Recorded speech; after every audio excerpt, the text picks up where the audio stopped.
da kuma gudun abin da zai jefa ki a damuwa. Aisar, ni ne matsalarki. Duk wani kalubale da yake fuskanta ni ne sanadi. Shin wannan shine farin ciki? Ko kuwa jin daɗin duniya? Ko kuwa soyayya da umarniya mai ɗorewa? Ya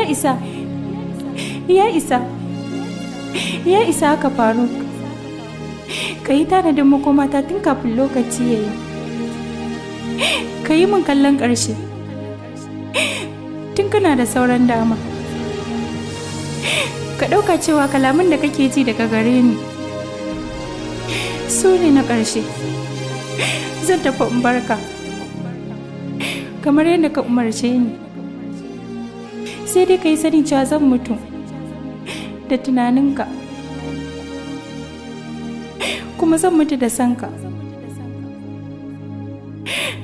Ka faɗa wa iyayena idan za su birna gawata, don Allah su taimaka min da hotonka a cikin likafanina. Da wannan nake muka fatan alkhairi. Sai an jima masoyina. Aisar! Aisar! Aisar, ki tsaya mana! Aisar!